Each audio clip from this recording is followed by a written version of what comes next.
The Granger Falls Farmers Market opened at 7, but Thelma Hartsfield arrived at 4:30. She had done this for 25 years. Not because the market required it, not because customers expected it. She arrived before sunrise because the quiet belonged to her in those hours, because the dark parking lot and the folding tables and the sound of glass jars settling into rows felt like something she had built from nothing. And she had learned long ago that the things you build from nothing deserve to be tended before the rest of the world wakes up and starts having opinions about them. The pickup was old. She knew that. Harlan County, Kansas had known it since the truck was only moderately old, and by now it had crossed some invisible threshold where people stopped saying old truck and started saying that truck of hers with a particular tone, half affectionate, half bewildered, as if the vehicle itself had become a symbol of something they couldn't quite name. Thelma had replaced the engine twice, the transmission once, and the driver's seat so many years ago, she'd forgotten what the original felt like. The body was original. So was the color, a faded green that looked almost silver in morning light. She set up the folding tables first, then the tablecloths, then the wooden crates she used to keep the jars from sliding when the morning wind came in off the wheat fields to the west. She arranged the inventory the same way every week. Blackberry along the left edge, peach in the center, strawberry beside it, fig at the right, apple butter in the back row where its darker label didn't compete with the brighter jars in front. Seasonal varieties occupied the gaps. Right now, that meant a small batch of plum preserves she'd put up 3 weeks ago, only 18 jars, which meant they would be gone before the clock tower on the courthouse reached 9. She was finishing the second table when she noticed the man. He was standing at the far end of the square, near the hardware store that didn't open until 8. He wore a gray suit that looked wrong for Granger Falls, in the same way that wool looks wrong in July, technically functional, but deeply out of place. He was holding a folder pressed flat against his chest with both hands. He wasn't looking at anything in particular, or rather he was looking at everything, scanning the square with the systematic patience of someone conducting an inventory rather than enjoying a morning. Then he looked at her, not at the jam, not at the market setup, at her specifically with the focused attention of a man who had been waiting to confirm something and was now confirming it. Thelma looked back. He didn't wave, didn't nod, didn't approach. After a moment, he turned and walked back toward the parking lot on the east side of the square, and Thelma watched the gray suit disappear around the corner of the feed store with the unhurried pace of someone who had gotten exactly what he came for and had no reason to rush the rest of the morning. She turned back to her jars. The plum preserves needed to come forward. People didn't buy what they couldn't see. 25 years ago, she had not known that. She had not known very much if she was honest about it, which she tried to be because dishonesty about the past was the most expensive luxury she'd ever encountered. You paid for it slowly in the currency of repeated mistakes, and the interest compounded at a rate that would make any banker blush. In 1998, Thelma Hartsfield was 29 years old, and she owned 60 acres of farmland in Harlan County, Kansas, that she did not know how to keep. Her father, DeWitt, had died in March, a stroke that came without warning on a Tuesday morning while he was walking from the barn to the house. One moment he was crossing the gravel yard the way he had crossed it 10,000 times before. The next moment, the gravel received him. There was no drama to it. There was no warning. The body simply stopped, and DeWitt Hartsfield fell, and the morning continued around him with the indifference that mornings have, the birds still moving through the hedgerow, the cattle still moving toward the water tank, the sun still climbing the same arc it always climbed. Her mother, Luvania, had followed 14 months later.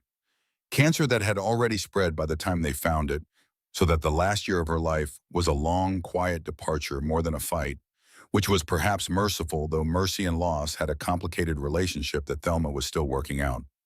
Luvania spent those months in a particular quality of attention, watching the farm, watching her daughter, not saying much near the end, because she didn't need to.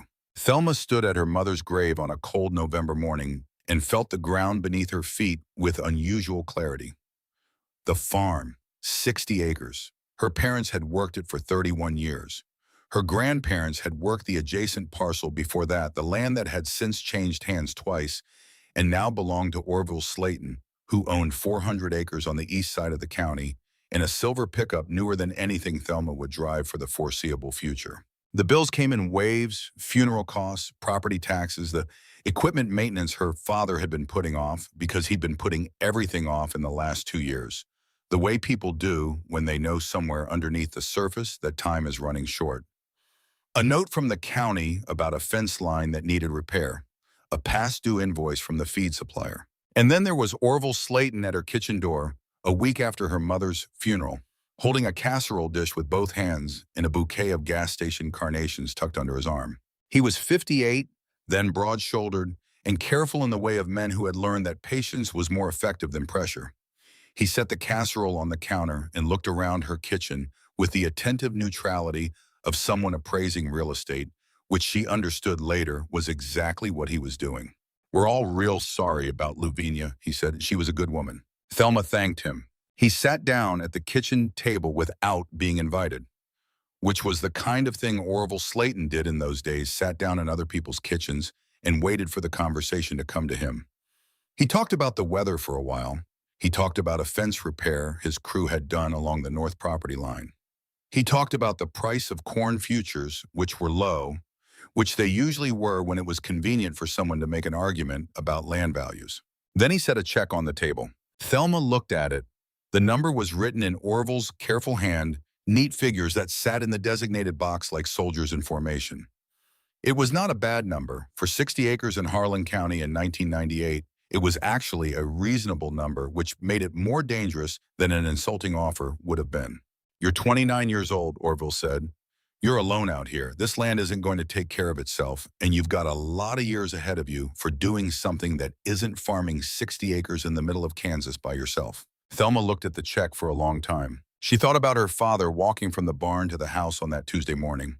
She thought about her mother in the last weeks looking out the window at the farm with the specific attention of someone who knows they are seeing something for the last time. She thought about the kitchen she was sitting in, the particular quality of light that came through the east window in the morning, the way the linoleum had worn soft in front of the sink from 30 years of standing there. "No, thank you," she said. Orville looked at her. "Thelma, I want to be straight with you. This land is not going to make you a living on its own. Not 60 acres. You'd need twice that minimum, and even then it's a hard go for somebody starting out alone." "I know that. Then you understand what I'm offering." "I understand what you're offering," she said. "The answer is still no."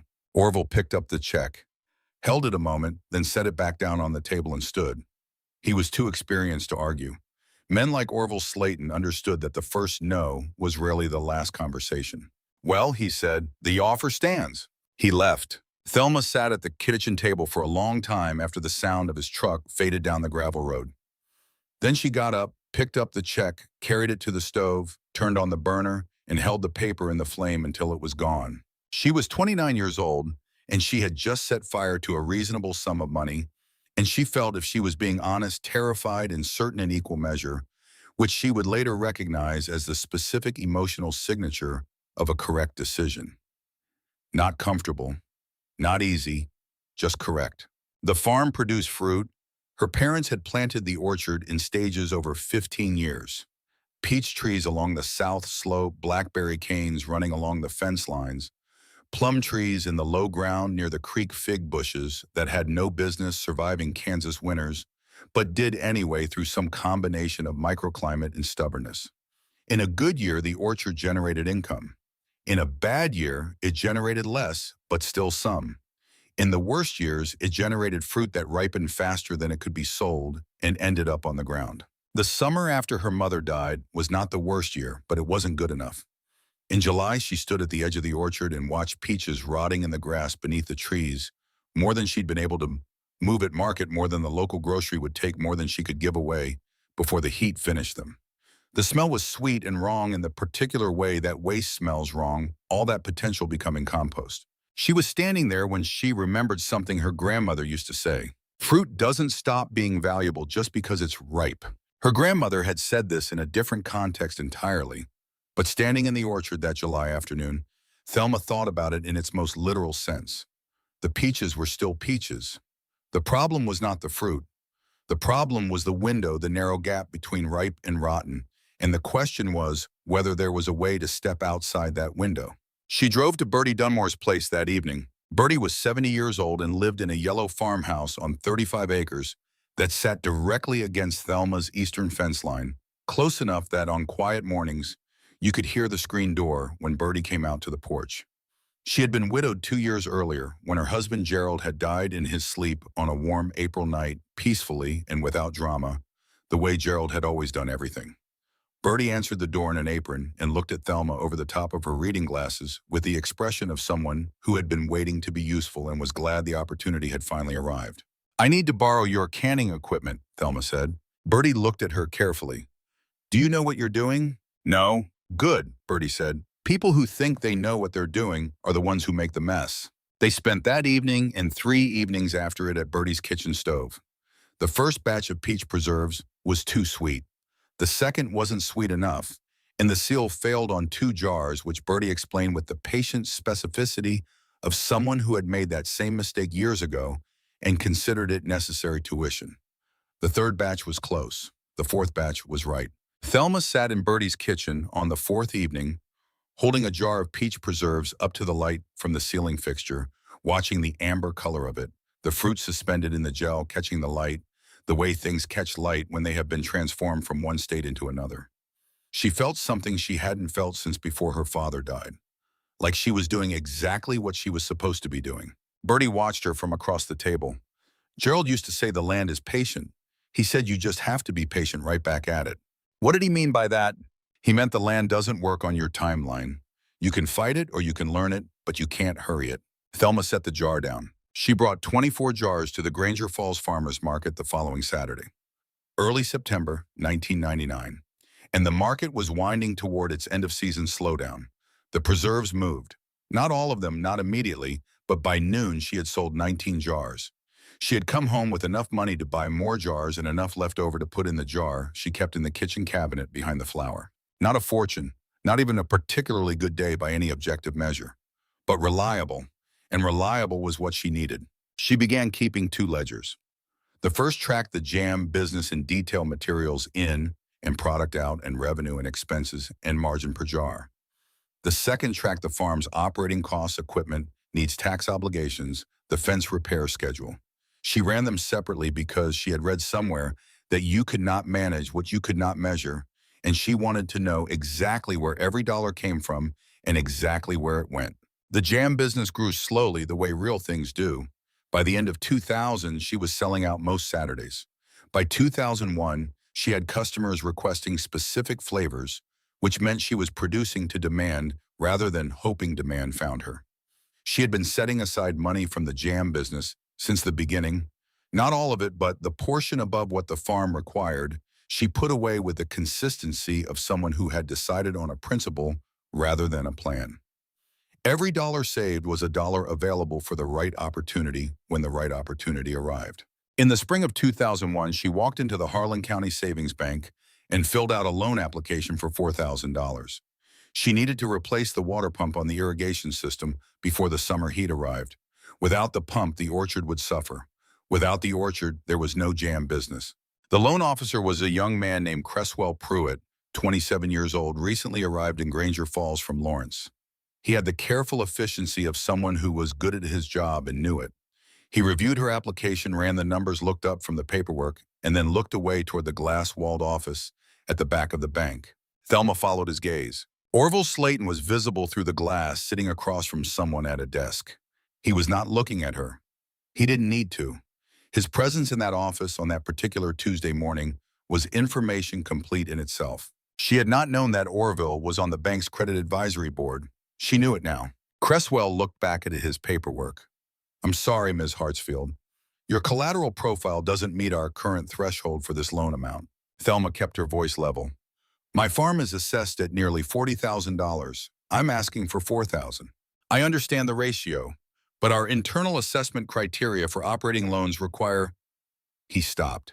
She could see him having a private conversation with himself, the kind that young men have when they understand exactly what is happening and have not yet found a way to either refuse it or admit they've agreed to it. "I'm sorry," he said again, and she believed he meant it. She gathered her application and walked out without looking at the glass office. She drove to the Farm Supply Cooperative in the next county that afternoon.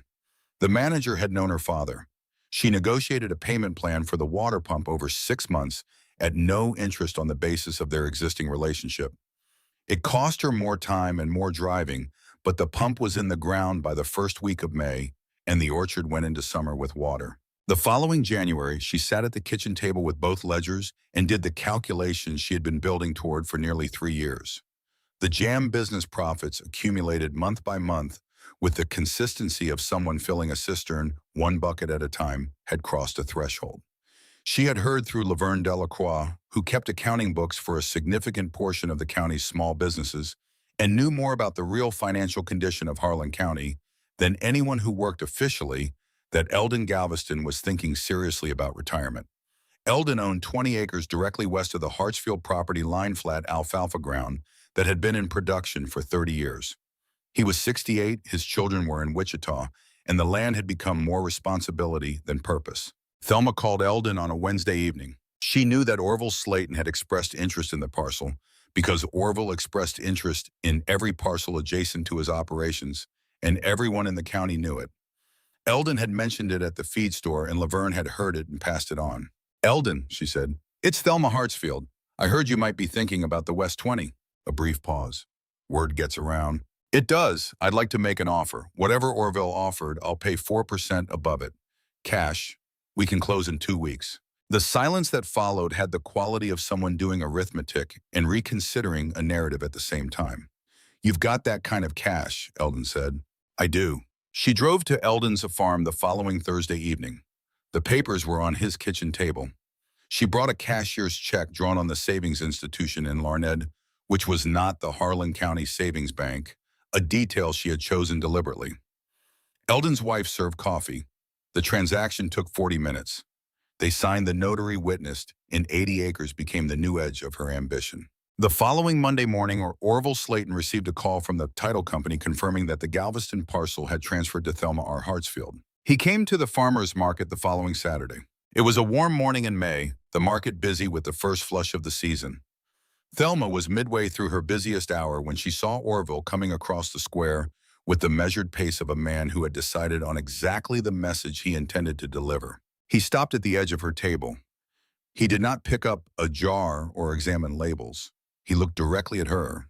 "You went around me," he said, quiet, controlled. Thelma was in the middle of wrapping a jar of strawberry preserves for a customer. She finished the wrapping, she handed the jar over, she accepted the money, she made change. She thanked the customer by name. Then she looked at Orville. She did not speak. "Don't do it again," he said. His voice was level, conversational. The subtext was not conversational. Thelma reached for the next jar on the table. Her hands were steady. "Would you like some jam, Orville? The plum came out well this year." He held her gaze for a moment that was slightly too long to be comfortable, and then turned and walked away. She watched him go. 80 acres now. She was 34 years old, and she had her whole life ahead of her. The years between 80 acres and the next acquisition were years of learning to wait without feeling that waiting was the same as standing still. She kept the 2 ledgers. She kept the Saturday market stand. She kept the routine of arriving before sunrise and leaving after noon, and coming home to a farm that was hers in a way that no check Orville Slayton had ever written could make it. In 2004, Bertie Dunmore finally said what Thelma had been waiting 5 years to hear. They were in Bertie's kitchen, which had become, over the years, a comfortable extension of Thelma's own, a room where she went when she needed the particular quiet that came from being with someone who didn't require you to explain yourself. "I've been thinking," Bertie said without looking up from her quilting. "About the land," Thelma said. Bertie looked up. "You've been waiting." "A little." "What would you do with it?"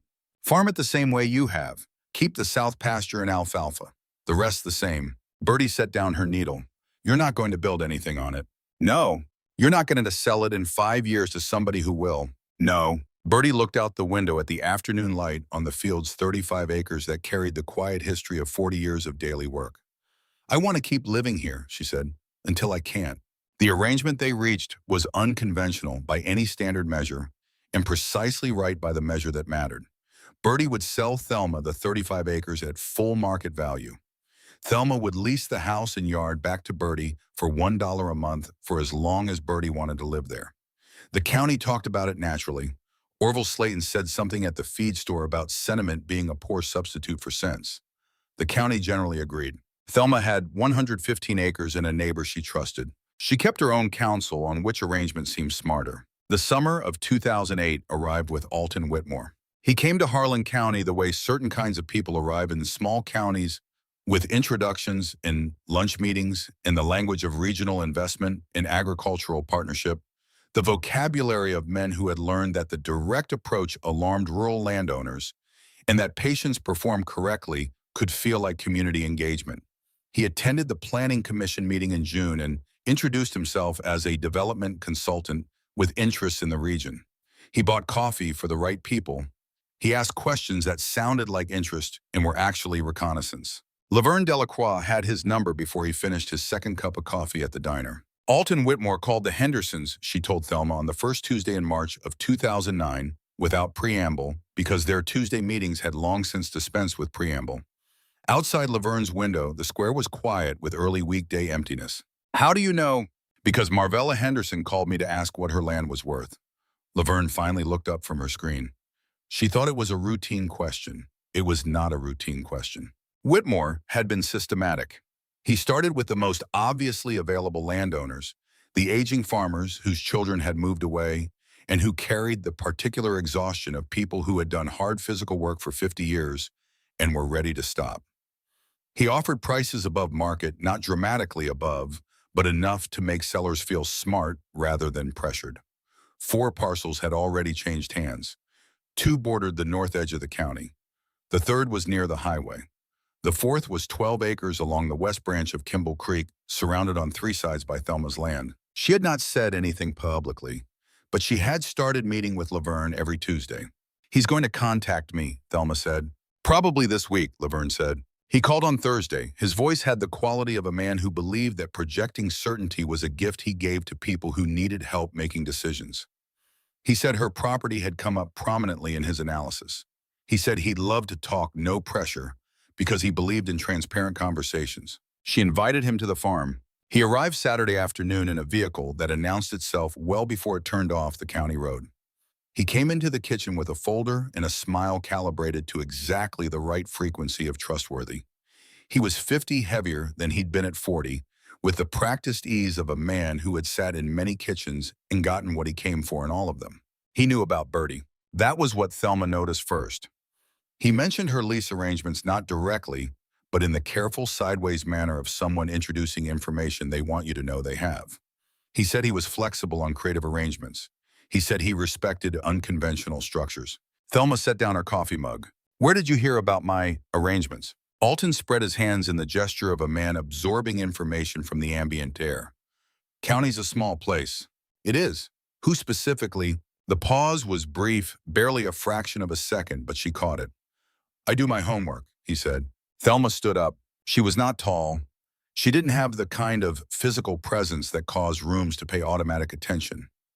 But she stood in her own kitchen with the stillness of someone completely decided, and that stillness changed the register of the conversation. Bertie Dunmore taught me how to make jam, she said. She's lived on that property for 41 years. The arrangement I made with her is between her and me, and it is not part of any conversation you and I are going to have. Alton's smile made a small adjustment. I didn't mean to. Ms. Hartsfield, she said. I won't be selling. Thank you for coming out. He left his business card on the table. She left it there for 3 days, not because she was considering calling, but because she wanted to look at it and stay acquainted with the specific feeling it produced. The feeling of someone who had just been watched more carefully than she'd realized and needed to factor that into how she moved going forward. She called Laverne that evening. I need you to watch everything, she said. Every transaction that touches any of my fence lines. And I need you to watch what he's watching before he buys it. Laverne already had the bones of a system. They built the rest of it together. The summer of 2012 arrived without rain. There was a week in June that teased at hope, 3 days of overcast sky and intermittent showers that wet the topsoil and made the radio forecasters cautiously optimistic. Then nothing. July came in hard and flat, the sky a color that was technically blue but felt white heat that removed the possibility of not thinking about it. The creek dropped. The pastures went the color of old paper. The alfalfa that came in August came up thin. It was the first summer of 3. Thelma had no debt. She had made this decision in the earliest years of the farm, when she was still young enough to have made a different decision, and a different one would have looked reasonable to almost anyone.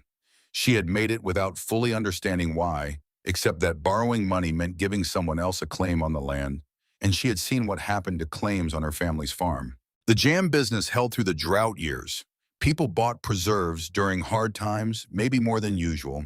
The small comfort of something familiar and good in a jar, something that tasted like a different season. The Saturday market continued. The jars moved. The margins stayed thin, but stayed. Other farms were not in the same position. Laverne's Tuesday reports became harder to receive. The Moorfield family, whose land had been in that name since the 1940s, was carrying significant bank debt from an expansion they'd made in 2009, equipment purchases and drainage projects that had made sense when commodity prices were strong. By the second year of the drought, the Moorfield numbers were not working. And Alton Whitmore was watching. He had been quiet for 3 years after the kitchen conversation. Laverne tracked his purchases through the dry years, nothing dramatic. A parcel here and 40 acres there. The patient accumulation of someone who understood that distress was a market condition. He had bought 2 parcels adjacent to Thelma's northern boundary during the first drought year without contacting her, without any of the social performance that had characterized his first approach. The message was structural. He was drawing a perimeter. Thelma kept the updated plat map on her desk. Her land in the center, 340 acres by the second drought year, surrounded on the north and northwest by parcels that now carried Alton Whitmore's name or Orville Slayton's name. She had recently learned that Alton and Orville had begun attending the same planning commission meetings and using the same law firm for their county transactions. 2 men with no previous reason to coordinate were coordinating. The reason was her land. If they completed the perimeter to the north, she would lose practical access to water rights on the upper creek without negotiating easements across their ground. Not an impossible situation, but a constrained one, and constraint was what they were building for her. She didn't sleep well that winter. In February of 2014, Laverne called 20 minutes earlier than usual.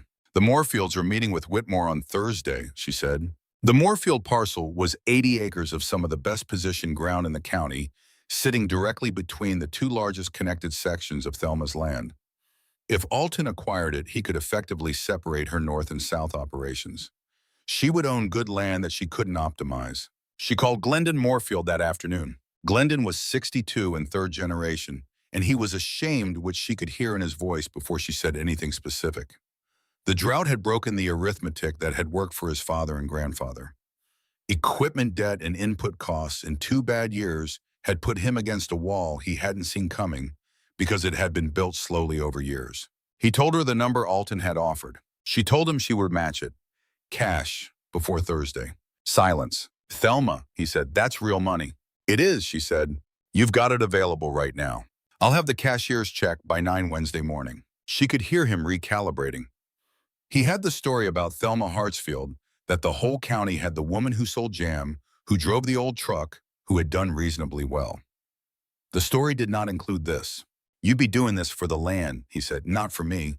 "For both," she said, "truly." He was quiet a long time. "All right," he said. She drove to Larned in the morning and got the check, and drove to the Moorfield farm, and they signed at the kitchen table the way she had signed with Eldon Galveston 11 years before, over coffee documents spread across a worn surface.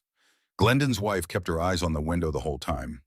Thelma understood that too. She drove home. Thursday morning, Alton Whitmore arrived at the Moorfield farm with his folder and his smile, and found Glendon Moorfield sitting at the kitchen table with nothing to sign. Laverne heard from Glendon's daughter what Alton had done when Glendon told him. He had stood in the doorway without speaking for long enough that it became uncomfortable. Then he had asked who had bought it. Glendon told him. Alton walked back to his vehicle without another word, which was, Glendon said, more unsettling than anger would have been. Thelma was putting up apple butter when Laverne called with the news. She kept stirring. The following week, Orville Slayton and Alton Whitmore both attended the monthly Harlan County Planning Commission meeting for the first time. Together. They sat on the same side of the room and asked questions about recent property transactions in the county, whether proper procedures were being followed, whether any recent filing timelines warranted a second look. Nothing accusatory, nothing specific, just questions. 2 weeks later, the county assessor's office sent Thelma a letter requesting documentation on 4 of her land purchases from the previous decade. Standard review, the letter said. Nothing was standard about the timing. She sat at her desk that evening and looked at the plat and felt the particular tiredness that comes not from hard work, but from a kind of opposition designed to produce exactly this feeling. The Bank in 2001, Orville in 2003, Alton in 2008. Both of them together in 2014, working the official mechanisms, now the levers that created delays and paperwork, and the temporary freezing of her ability to act while the clock ran on other things. She pulled a folder from the desk drawer. Inside was a single page of notes Laverne had prepared 6 months earlier. Orville Slayton was carrying a note with a Wichita-based agricultural lender that had been restructured twice. The most recent restructuring required him to demonstrate specific equity ratios by the following February, or the lender could call the note. The drought had put those ratios under considerable strain. She had filed the page without comment when Laverne gave it to her. She looked at it now. Then she put it back in the folder, put the folder in the drawer, and locked the drawer. Not yet. She called Winifred Calloway in Hutchinson the next morning. Winifred was a property attorney who had no local entanglements and was precisely thorough. Thelma retained her to handle the assessor's review. Then she went to the market. There were 8 cases of jam in the back room. The plum preserves were almost gone. She needed to check the pectin stock. Tomorrow was Saturday.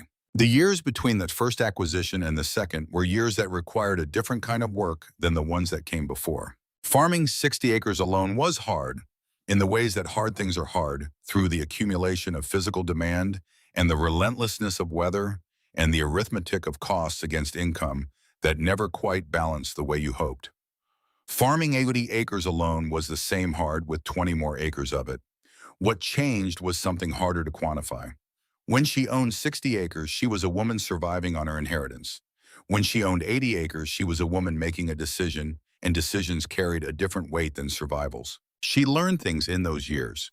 She learned that her instinct for what the market wanted was reliable in the way that instincts become reliable after sufficient repetition, which was to say not instinct at all, but a form of knowledge that had lost its intermediate steps. She knew without being able to articulate precisely how she knew that the blackberry would outsell the peach on cloudy mornings, and that the peach would outsell the blackberry on the hot, clear days of late summer. She knew that customers who bought fig preserves once almost always came back for fig preserves, and that the ones who tried apple butter in October were the ones who showed up in November with a list. She kept a separate column in her first ledger for repeat customers and the varieties they preferred, not because she needed the data for any specific analysis, but because it felt important to know who these people were and what they valued. The market itself was a form of education she hadn't anticipated when she started. In those first years, she had thought of it as a distribution channel, which it was. She had not understood that it was also a place where information moved, where the county revealed itself in small transactions and casual conversations, where the aggregate of what people wanted told you something about what the county was becoming. She learned which farms were struggling by what their people bought at the end of the month. She learned which new families had moved to the county by the questions they asked about seasonal varieties. She learned which old families were changing their situations by the conversations that happened at the edge of her table when people thought she wasn't quite listening. She was always listening, not in any manipulative sense. She was not gathering intelligence in the way that word implied. She was simply paying the kind of attention that comes naturally to people who have decided that what's happening around them matters and that missing it has costs. She paid attention the way her father had paid attention to weather, not out of paranoia, but out of the understanding that the world was giving you information constantly and that the information was valuable, and that people who ignored it paid for the ignoring. In 2006, she saw her first opportunity to buy land since the Bertie Dunmore transaction. A family named Keswick was selling 15 acres along the South Creek line, a narrow strip of ground that wasn't particularly good for crops, but that contained the best natural water access on that side of the county. Nobody else seemed to notice the water access. They saw 15 acres of marginal ground and found the price reasonable but not compelling. Thelma saw the water rights that came with the ground and found the price cheap by the measure that mattered. She bought it on a Wednesday. The county did not notice. The transaction was too small to generate comment. 15 acres of creek-bottom ground, changing hands, not even a story you'd tell at the feed store. Laverne logged it in her tracking system, and Thelma filed the deed and went back to making preserves. 130 acres. The following spring, she found herself in a conversation at the market with a woman named Vera Hankins, who ran a small pottery operation out of her barn and sold ceramic pieces at the market from a stand 2 tables down from Thelma's. Vera had been at the market for 6 years and knew its rhythms as well as anyone, and she had a habit of saying things that sounded obvious and turned out to be more precise than they first appeared. "You know what the difference is between you and the other vendors?" Vera said one morning, not as a question. Thelma had looked at her. "You're not trying to grow," Vera said. "You're not trying to add a product or expand to another market or get into grocery stores. You just keep doing the same thing at the same table. And somehow every year you sell more than the year before." Thelma thought about this. "The same thing better," she said. Vera had looked at her for a moment. "Yeah," she said, "that's it exactly. The same thing better." That was the whole strategy expressed in 4 words, and it applied to jam, and it applied to land, and it applied to the way she ran her finances, and it applied to the way she managed her relationships with the people in the county who mattered to how she operated. Not more, better, not louder, cleaner, not faster, more consistent. The jam itself was better by 2006 than it had been in 2001. Not dramatically better the way a thing is better after a radical change. Better in the way that a thing becomes better when someone who cares about it pays attention to it for years. The pectin ratios were more precise. The cooking temperatures were more consistent. The sealing process had been refined through the accumulation of small adjustments, each one addressing a specific failure she had observed and analyzed and corrected. The labels were cleaner. The jars were more uniform. None of this was visible to most customers. Most customers tasted the jam and thought it was very good jam and bought it and came back. What was visible to customers was the consistency, the fact that a jar of her blackberry purchased in August 2006 tasted the same as a jar purchased in August 2001, which was not something you could say about most artisan products, which tended to vary with the producer's attention and the year's conditions. Thelma controlled for conditions. When the blackberry season ran short, she made smaller batches rather than supplementing with inferior fruit. When the peaches had a good year, she put up more peach and less of the varieties that hadn't done as well, which meant some customers couldn't always get what they wanted, but also meant that what they could get was consistently excellent. She understood that consistency was itself a competitive advantage, maybe the most durable one available to a small producer. Large operations produce consistent product through standardization and industrial process. She produced consistent product through relentless personal attention, which was a different mechanism arriving at the same result. The market stand never got bigger. Same 2 tables, same tablecloths, same arrangement of jars, same truck in the parking lot to the north. She had been approached twice in those years by people who wanted to wholesale her product, who thought they could move it through regional grocery chains or specialty food distributors, and she had declined both times without extended consideration. Not because she couldn't have handled more volume, she could have expanded production. She had the acreage for more fruit, and she could have found additional canning capacity if she'd needed it. She declined because the market stand was not a stage she was trying to grow past. It was the thing itself. The Saturday morning at the same table in the same square was not a preliminary to something more substantial. It was substantial. She had understood this for years, but she hadn't been able to say it until Vera Hankins gave her the language. You're not trying to grow, you're trying to get better. Getting better was slower than growing. It was less dramatic. It produced fewer stories that could be told at dinner parties or in business magazine profiles. It also worked when growth didn't, when the conditions that made growth possible failed or changed or turned adversarial. Growth required the world to cooperate. Getting better required only consistent attention to the thing you were doing. The drought years tested this understanding in ways that the good years hadn't. When the creek dropped in the summer of 2012, and the pastures went the color of old paper, and the alfalfa came in thin, and the radio forecast stopped, making optimistic predictions and started making accurate ones, Thelma watched farmers around her make the decisions that people make when they are under pressure, and the pressure is financial. Some sold equipment, some sold land, some sold both. Some held on and borrowed against what they had, which meant giving someone else a claim against the thing that was already failing to produce what they needed it to produce. She made none of those decisions. Not because she was immune to the drought. The orchards suffered. The creek lot she'd bought in 2006 became the most important 15 acres she owned because the water access held when the irrigation wells of some of her neighbors were drawing air. The fruit volumes were down. 2 seasons in a row, the peach harvest was less than half what she needed for the market quantities she'd been sustaining, and she had to tell customers in September that the peach was done for the year and would return when conditions returned it. But the jam business operated, smaller, more constrained on the margins of what the orchard could support rather than the full capacity of what she'd built. And the savings discipline she'd maintained for 14 years meant she had cash when cash was scarce, which was the fundamental advantage that all the patience and all the delayed gratification had been building toward without her quite naming it in those terms. She had thought of herself as building toward opportunity. She had been building toward resilience, which turned out to be the same thing expressed in a different direction. Opportunity was a thing you moved toward.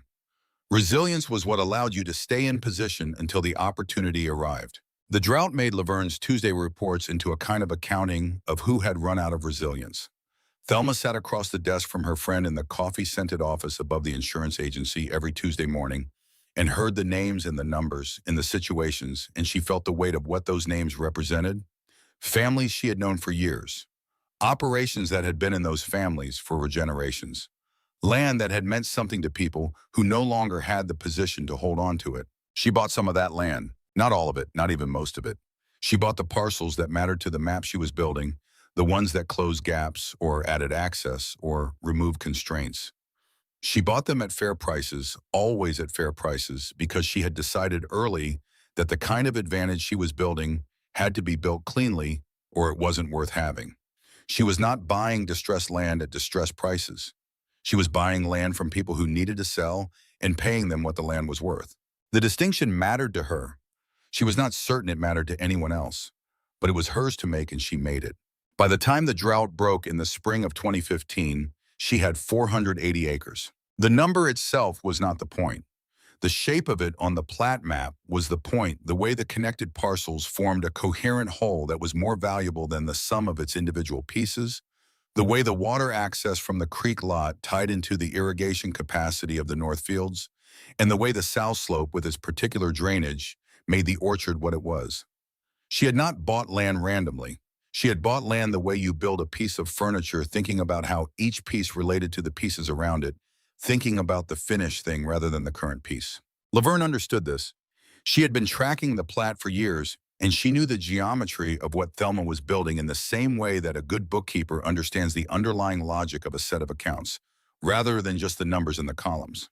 "You know what you're doing looks like from the outside," Laverne had said one Tuesday morning, in the middle of the second drought year, after she'd delivered a particularly difficult summary of who was in trouble and for how much. Thelma had looked at her. "It looks like nothing," Laverne said. "You come to the market, you sell jam, you drive the old truck.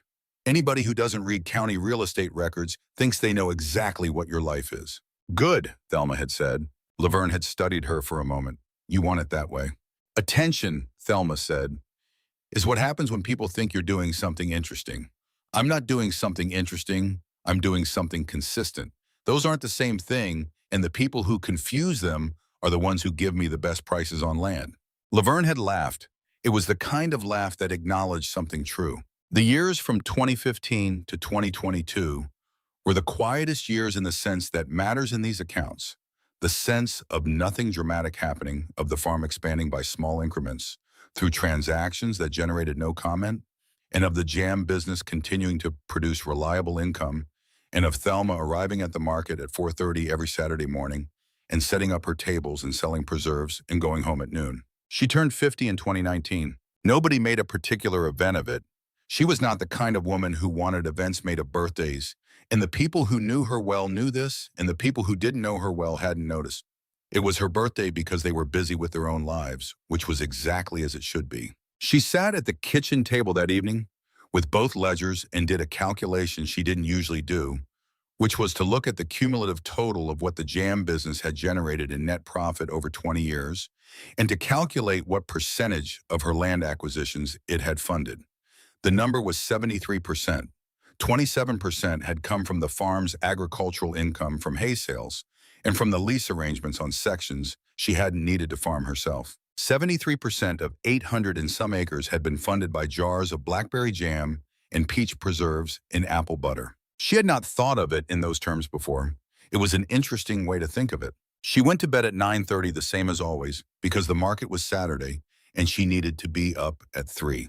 Cresswell Pruitt had been watching the farm's trajectory with the particular interest of a man who had once made the wrong decision about it and had spent 20 years considering the implications of that decision.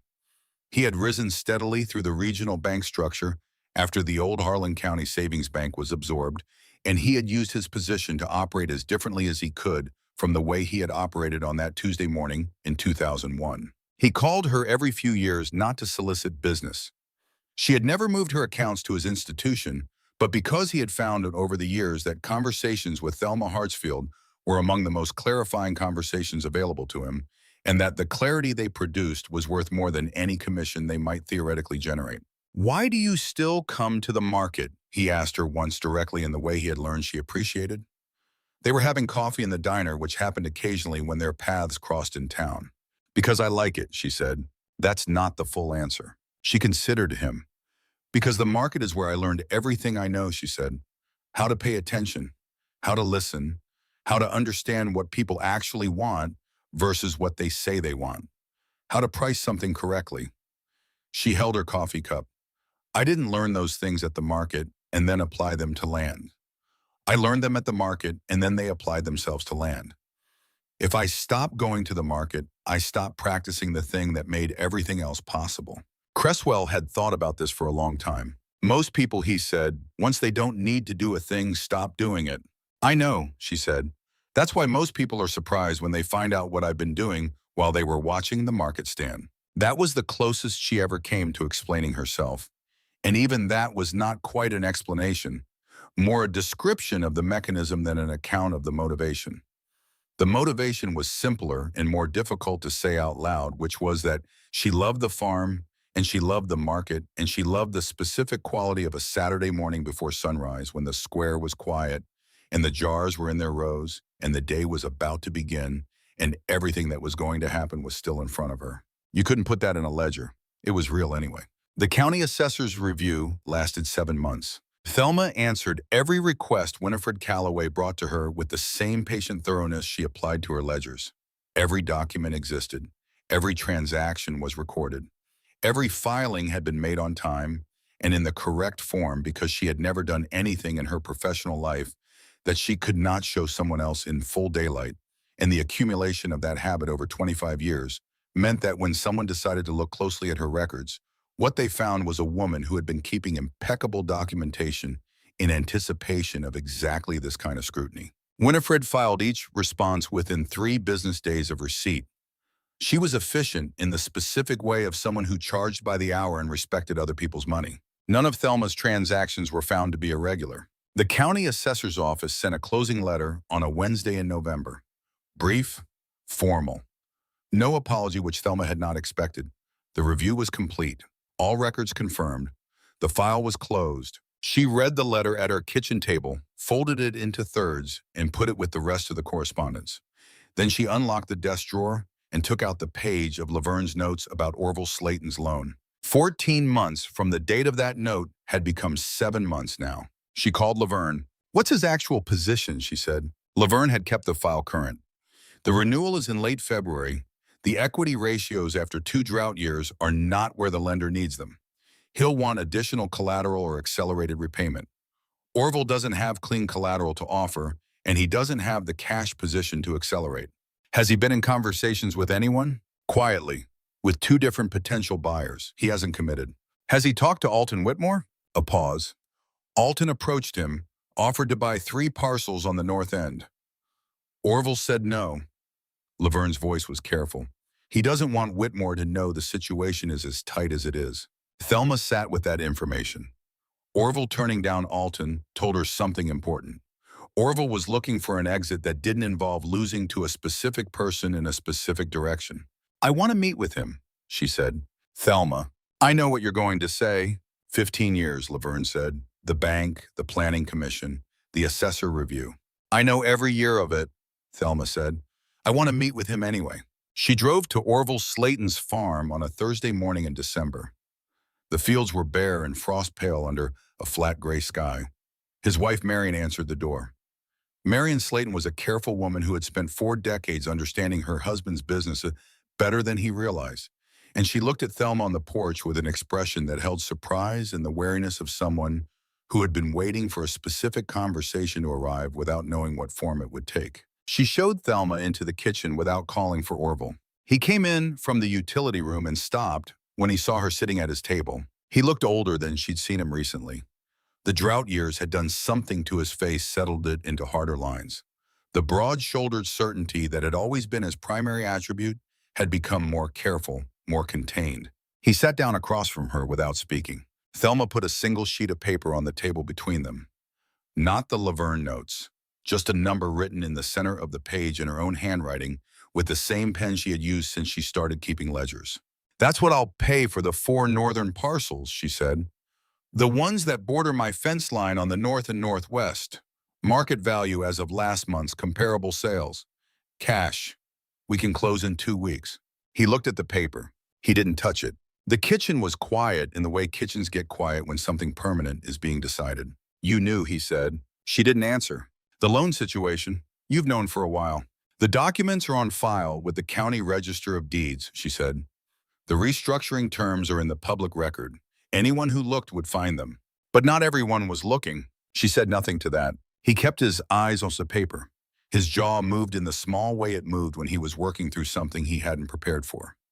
She had seen that expression at the market stand after the Eldon Galveston transaction, and twice since. It was the expression Orville Slayton wore when he had arrived at the end of his prepared material. "Why would you pay market value?" he said. "You could offer less." "I could," she said. "Why won't you?" "Because the land is worth what I'm offering. That's what I pay for land, what it's worth." He was quiet a long time. "And because," she said, "you'd rather sell to me than to Alton." That landed. She could see it land. "He'd be insufferable about it," Orville said after a moment, not bitterly, almost matter-of-factly. "Yes," she said, "he would." Orville picked up the paper and held it. He looked at the number. Then he set it down carefully. "All right," he said. They signed in the following Monday at Winifred Calloway's office in Hutchinson. The title company processed the transfer over 2 days. 140 acres moved from Orville Slayton's name to Thelma R. Hartsfield's name, quietly without announcement, the way all her transactions happen. The northern perimeter that Alton and Orville had spent 2 years constructing around her land was now hers. She was at the market the following Saturday, arranging jars in the cold December air when Laverne called. "Alton found out," Laverne said. "I expected that." He called Orville. Orville didn't answer. Thelma arranged a row of apple butter jars. "He's on his way to the market," Laverne said. "I know," Thelma said. "It's fine." Alton Whitmore arrived at 10:15, which was the market's peak hour on a cold December Saturday, the square thick with people doing end-of-year shopping, their breath visible in the air. He came around the corner of the hardware store at a pace that was close to a stride, spotted her table from 30 feet away, and walked directly to it. He stopped at the edge of her display and spoke at the volume of a man who wanted witnesses, but not a scene. "You used private financial information," he said. "Information you had no legitimate access to." A woman named Patty Rourke, who had been buying Thelma's peach preserves for 9 years, had her hand on a jar of apple butter and had gone still without putting it down. Thelma was completing a label on a jar she'd set aside for a phone order. She finished the label, set down the pen. "The agricultural loan documentation is on file with the County Register of Deeds," she said without raising her voice. "The restructuring history is in the public record. The county assessor's office and the Register of Deeds are open to the public on weekday mornings." "Is that what you mean by private?" Alton's expression did not change, but something behind it shifted. "That's not the point," he said. "What is the point, Alton?" The question produced a pause because it was a genuine question with no satisfactory answer available to him. There was no legal point, no factual point, only the frustration of watching a strategy fail at its most critical stage. Patty Rourke set down the apple butter and picked up a jar of blackberry jam, examining the label with careful attention. "This isn't finished," Alton said. "I know," Thelma said pleasantly. "The apple butter has been particularly good this year if you'd like a jar." He left. Patty Rourke waited until he was around the corner before she looked at Thelma and raised both eyebrows. "Old argument," Thelma said. "Old ones are the worst kind," Patty said. She bought the blackberry and the apple butter and 2 jars of fig preserves and asked if there would be plum in February.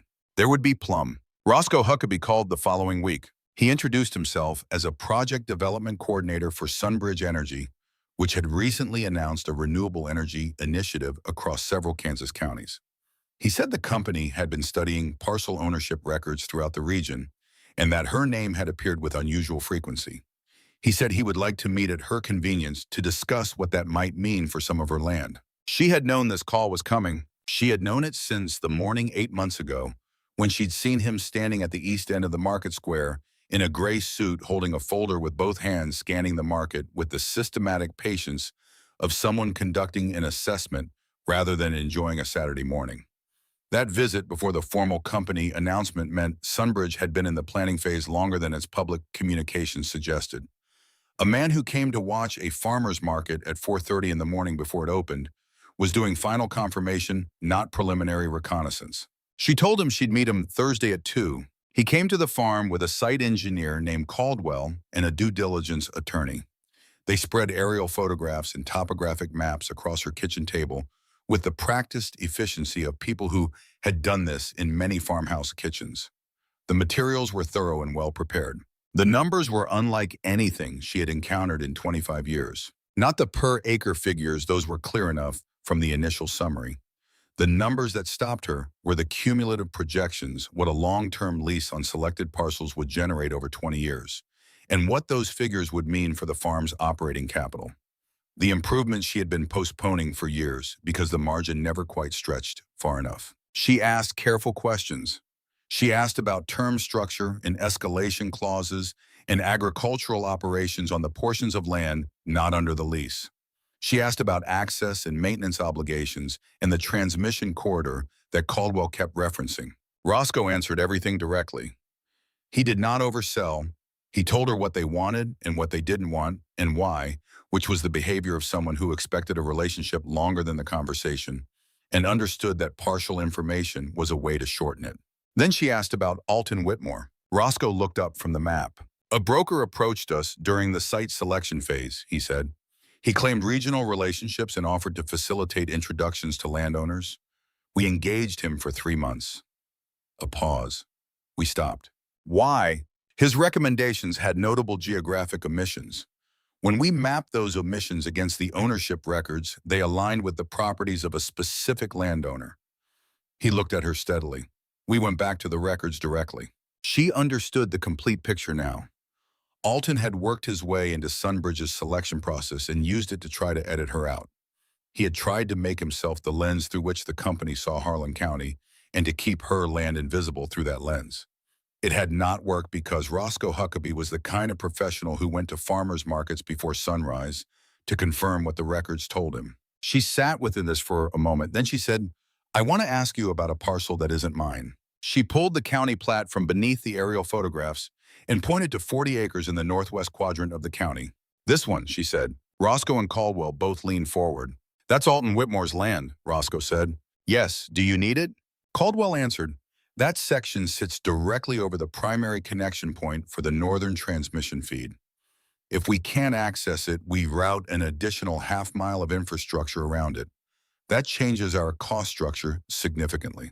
So you need it, Thelma said. We need it, Caldwell confirmed. Roscoe was watching her with the expression of someone who had followed a conversation to a place he hadn't anticipated.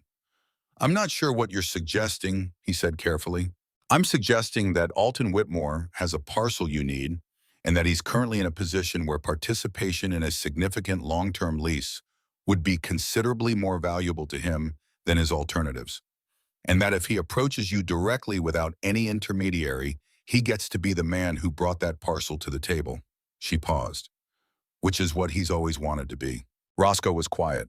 Why would you do that, he said. He spent years working against you. She thought about how to answer accurately.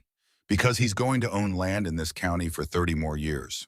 I'm going to own land here for at least that long. There are 2 ways to be neighbors with someone who isn't going anywhere. One of them works better than the other. Something passed between Roscoe and Caldwell that was not quite a smile. He'd need to approach us directly, Roscoe said. He will, she said. Give me a week. She did not call Alton. She told Laverne what she wanted to circulate casually through the natural channels of information in a small county, at the coffee shop, at the feed store, in the parking lot outside the Planning Commission. By Thursday, Alton Whitmore had called Roscoe Huckabee's office and requested a meeting. Laverne called to confirm. Thelma was putting up the last of the winter batch of strawberry preserves. He called, Laverne said. Good, Thelma said. You just handed him away out of the position you put him in. I handed him away forward, she said. That's different. She sealed the last jar and set it in the row with the others. The Sunbridge negotiations took 3 months. Winifred Calloway attended every session. The final agreements were complex multiple parcels at graduated lease rates, agricultural carve-outs for the land, not under panels, access provisions, and noise easements, and a community benefit fund that Thelma had insisted on and that Roscoe had agreed to without much resistance, which told her the company had anticipated the ask. The orchards stayed outside the lease entirely. The home fields and the lower pastures and the ground along the creek stayed outside. What Sunbridge received was the large flat sections on the north and east sides of the property, with the right elevation and orientation and proximity to the transmission corridor. 412 acres when the final map was drawn. The remaining land stayed as it had always been: farming ground, orchard ground, the ground that held the farm's identity and daily life. Thelma signed the final documents on a Thursday afternoon in early spring at Winifred Calloway's office in Hutchinson, using the same pen she had bought at the Granger Falls drugstore the week she started keeping ledgers 25 years ago. It was not a special pen, but she had bought it for a purpose, and she had been using it for that purpose ever since. And using it here felt like a correct completion of something that had started in her mother's kitchen with a check she burned. She drove home in the old truck. The fields along the county road were beginning to show the first tentative green of spring. She drove with the window down despite the cold, because she wanted to feel the air of the actual county against her face, the smell of soil waking up, and the distant smell of the creek running higher now that the drought had finally ended. 892 acres. She did not think about the number the way people expected her to. The number was a record of decisions, each one made at a specific moment, with specific information under specific conditions that would never repeat. It was not a monument, it was a map of what had happened when a person kept doing a thing correctly for a long time, in seasons when people were watching and in seasons when they weren't. The farm was at the end of the gravel road, the same as it had always been. Cresswell Pruitt called the following week. He was 49 now and branch manager of a regional bank that had absorbed the old Harlan County Savings Bank in 2011. He had been in Granger Falls long enough to have a complete accounting of his own record here, including the Tuesday morning in 2001 when he had looked at a sound loan application and looked toward a glass office and made the wrong choice. He had called her 3 years after that morning to apologize directly and specifically, which she had appreciated, because it was neither excessive nor insufficient, just accurate. Over the years since he had become a reliable presence in the county's agricultural lending community, the kind of banker who understood that farmers were running businesses in conditions no business school prepared anyone for. There's an annual meeting of the County Agricultural Association, he said. 22 young farmers, most of them early in their operations. I think you're the right person to talk to them. She almost declined. She disliked speaking to groups not from shyness, but from the preference for doing over discussing that had been a feature of her character since she was a young woman standing in a rotting orchard thinking about her grandmother's words. Explaining what she had done felt like a diminishment of the doing of it. But she thought about the young farmers, 22 of them trying to figure something out that she had spent 25 years figuring out, or rather had been in the continuous process of figuring out. All right, she said. There were other purchases in those years that the county didn't notice because the county wasn't looking. In 2017, a family named Bruder sold 40 acres along the eastern edge of the county when their patriarch died, and the 3 adult children discovered they held the land jointly and had different opinions about what to do with it, the disagreement itself being the actual sale signal, even before any of them had contacted a real estate agent. Thelma heard about the situation from Laverne on a Tuesday morning and called the oldest child, a woman named Vera Bruder, who lived in Salina, that same afternoon. The conversation was brief. Thelma offered a fair price and a fast close, and the simplicity of not having to involve competing buyers, which addressed the family's actual problem more directly than the price did. The papers were signed before any of the children had called a listing agent. 40 acres. Nobody mentioned it at the feed store. In 2019, she acquired two small parcels from an estate sale, both under 10 acres, both positioned at corners of her existing land, where access had been technically possible, but practically awkward. The acquisition of those corners was invisible to anyone not looking at a plat map with specific knowledge of what the access situation had been before. After the acquisitions, the farm's internal road network connected properly. Equipment could move from the north fields to the south without going out onto the county road and back in. It saved 4 minutes per transit. 4 minutes per transit across the course of a growing season added up to something real. That was the part that was hardest to explain to people who asked about her strategy, that it had not been a grand strategy so much as the accumulated result of paying attention to specific problems and addressing them when they presented themselves as addressable.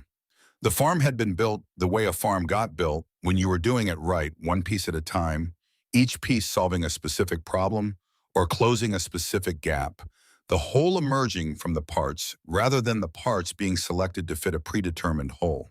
She had not planned to own 900 acres. She had planned to keep 60 acres and to build something around them that would allow her to keep them. And the building had continued beyond the original necessity because she had found that she enjoyed the building, and because the opportunities kept presenting themselves, and because she had positioned herself through the combination of cash savings and reliable income and no debt, and 20 years of reputation to take advantage of opportunities that other people could see but couldn't reach. Availability and capability were two different things. Being available when an opportunity presented meant you could see it and wanted it. Being capable meant you could actually close. Most of the people in Harlan County who might have wanted the same parcels she bought were either unavailable, meaning they hadn't been watching for the right moment, or incapable, meaning they had the desire but not the financial position to act quickly and cleanly. She was almost always both. The reputation for fairness helped too in ways she hadn't initially anticipated. When Glendon Moorfield had called the night of the Dempsey transaction to tell his daughter about what had happened, what he'd said, according to Laverne's report, was not that he'd sold to someone who offered the right price. He'd said he'd sold to someone he trusted. That distinction had spread through the county in the way that genuine information spreads in small communities, not as gossip, but as a category update, a revision of what people understood about who Thelma Hartsfield was and how she operated. After the Moorfield transaction, 3 landowners over the following 4 years had approached her before listing their properties publicly. Not because she had the highest price, though she was always fair, but because selling to her was simple and clean and didn't involve the uncertainty of broader market processes. She was a known quantity. In land transactions, a known quantity was worth something over and above the face value of the offer. She thought sometimes about what Orville Slayton had said in her kitchen in 1998, that 60 acres wasn't enough to make a living. He hadn't been wrong about the math. He had been wrong about the conclusion, which was that the math was fixed. The math was not fixed. The math was a function of decisions, and decisions were made by people, and people could decide to change the inputs to the math rather than accepting the math as the final word. She had changed the inputs. It had taken 25 years. She had arrived at a different math. Orville had been a capable man with a good operation who understood the county well and had spent 40 years building something real. She respected what he had built. She did not think he had been dishonest with her in 1998 when he brought the check to her kitchen. He had believed what he said. He had believed she would fail alone on 60 acres and that the kind thing was to give her an exit before the failure happened. He had simply failed to account for the possibility that she would change the inputs. The morning after the Sunbridge signing, she had sat on the porch with her first cup of coffee and looked at the farm in the early light and thought about her mother Lavania looking out the hospital window in the last weeks. What Lavania had been looking at, or what Thelma believed she had been looking at, was not the farm specifically, but what the farm represented, which was the accumulated result of DeWitt's decisions and Lavania's decisions and the decisions of the people before them, all of it adding up to something that had outlasted the deciding. Thelma had been adding to that accumulation for 25 years. It would outlast her deciding too eventually. The farm would still be here. The orchard would still be here. The south slope and the creek lot and the north fields and the roads she had re-graveled and the barn roof she had repaired and the irrigation systems she had upgraded were all going to outlast her, which was the nature of things you built into land. Land was patient. Bertie's Gerald had understood that. You just had to be patient right back at it. She went back inside and opened the first ledger. The numbers from the previous month's market, the current inventory by variety, the orchard maintenance schedule for the coming season, the notes on what had moved well and what had moved slowly and what she intended to adjust. The same ledger, the same entries, the same pen. The farm outside was different than it had been when she started the first ledger, larger by more than 800 acres and more productive and better resourced and leased in part to a solar energy company whose engineers came through on scheduled visits and drove on the roads she had graded and parked their trucks near the fence lines she had maintained and generated in their presence and their activity the specific evidence of what 25 years of patient accumulation had built. She wrote the numbers in the same careful hand she had always used. The next page was blank. She turned to it. There was more to write. The extension office meeting room held folding chairs and fluorescent lights and a refreshment table with packaged cookies that nobody ate but everyone stood near, which was a feature of county meetings she had noticed over many years and never fully explained. Cresswell introduced her briefly and without embellishment, just the facts which were sufficient. She stood at the front of the room and looked at the faces. They were younger than she'd expected, some of them carrying the specific alertness of people who are holding something heavy and want to set it down correctly. A few older attendees at the back had come to hear what she would say and had some investment in what it turned out to be. She started with the things she thought they most needed to hear, which was not an inspiring summary of success, but an accurate account of a specific Tuesday morning in 1998 and a check she burned. She told the whole of it, not the polished version, the actual version. 60 acres and a pile of bills and a man at her kitchen table with a considered offer in the specific terror of refusing it without a plan. She told them about the rotting peaches. She told them about Bertie's kitchen and the failed batches and the fourth one that was right. She told them about the first Saturday at the market, 19 jars out of 24, and what 19 jars felt like, and why reliable mattered more than spectacular when you were 29 years old with 60 acres and no margin for error. She told them about Eldon Galveston, the cashier's check from Larned, 40 minutes at a kitchen table. A young woman in the third row raised her hand. When did you know it was going to work? Thelma thought about the question for a moment. I never knew it was going to work, she said. I knew it was the right direction. Those are different things. The young woman wrote something down. A young man near the back, early 20s, wearing a canvas work jacket that had real mileage on it, raised his hand. What was the most important purchase you ever made? The first 20 acres, she said. The room was quiet in the way that rooms get quiet when something said will stay in the room for a while. Not the best acres, as she said, not the most strategically important, not the cheapest or the most expensive.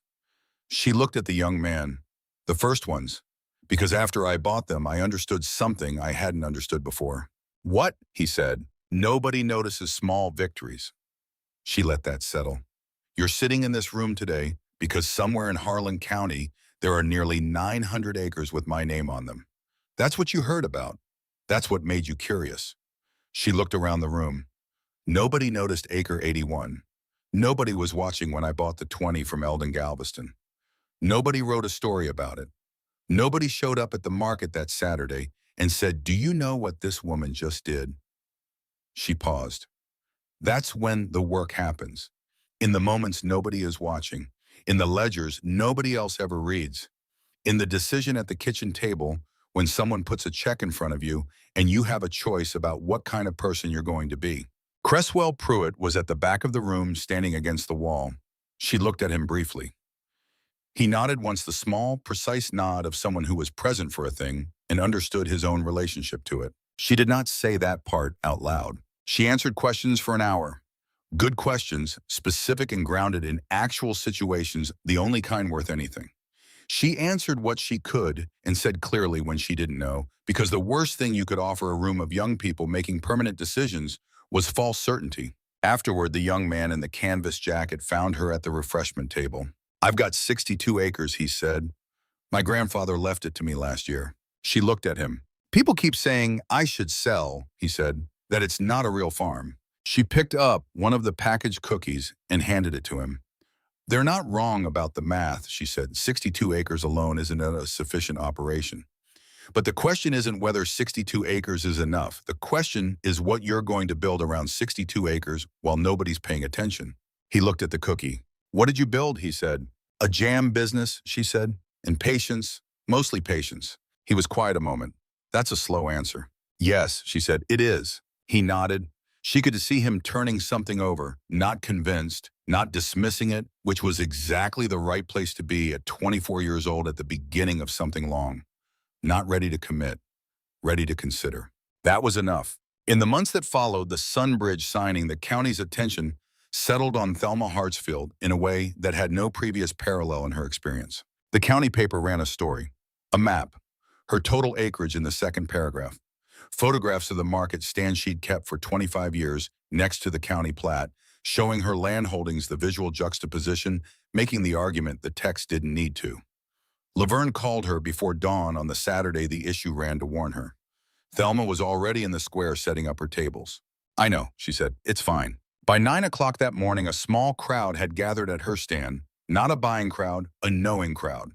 People who had known her for years and were recalibrating. A county commissioner, the woman who ran the hardware store who had seen Thelma set up in front of her building every Saturday morning for 2 decades and had a particular look on her face of someone recalculating the value of what they had been watching without knowing they were watching it. Is it true, they asked? Approximately, she said. How long? 25 years. How much land? Close to 900 acres. Why didn't you say anything? Nobody asked the right question. That last answer stopped a few people. What would the right question have been? She thought about it. What do you do with what you earn? She said. Most people had asked over the years what she earned. Nobody had asked what she planned to do with it.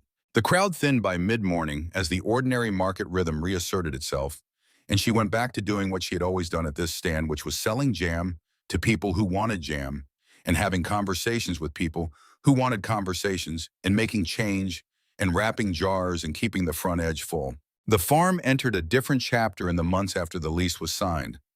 Not a different farm, the same ground, the same orchard along the south slope, but with operating capital she had never had access to before. Irrigation systems that had needed upgrading for years were upgraded. A drainage project on the north field she had been planning since 2009 was executed.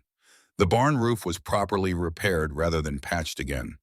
The roads were re-graveled and graded properly for the first time in 8 years. She hired 2 additional farmhands, bringing her regular crew to 4. She had been managing with reduced crew for years, making the operating budget do what it couldn't quite do, and the difference 4 people made in what the farm could accomplish in a season was considerable and visible. Bertie Dunmore was 87 now, and her movement had become limited in the way that movement becomes limited for very old women who have been physically active their whole lives and experience the body's eventual reduction as a specific kind of insult. She still came to the porch in the mornings. She still stood at the kitchen window with her coffee watching the field. She didn't talk about the future, which Thelma understood was itself a form of communication. Thelma drove over 2 mornings a week now, instead of 1. They sat in the kitchen the way they had been sitting in kitchens together for 26 years, without needing the visits to be anything more than what they were. You know what Gerald would have said, Bertie said one morning, about the solar lease, about all of it. Thelma waited. He would have said, "You're too patient to be interesting," Bertie said, and he would have meant it as the highest compliment he knew how to give. Thelma smiled. That sounds like Gerald. It does. He was rarely wrong. Alton Whitmore had signed his own lease agreement with Sunbridge in May, covering the 40 Northwest acres. The transaction was straightforward. He had a parcel they needed, and they paid him for the use of it. There was no drama to it, and no ceremony, and no conversation between Thelma and Alton about any of it. What had changed between them was not warmth. It was not friendship or goodwill. It was the particular quality of relationship that exists between 2 people who have been in serious competition, who both know exactly how that competition ended, and who have decided to acknowledge the reality without making it the defining feature of every subsequent encounter. They nodded at county commission meetings. They did not pretend to be something they weren't. Thelma found this arrangement satisfactory. Orville Slayton had sold his remaining operation to a large agricultural company from Wichita the following spring and relocated to a smaller place outside Hutchinson with Marion. He had sent Thelma a note afterward, handwritten on good stationery, brief and formal.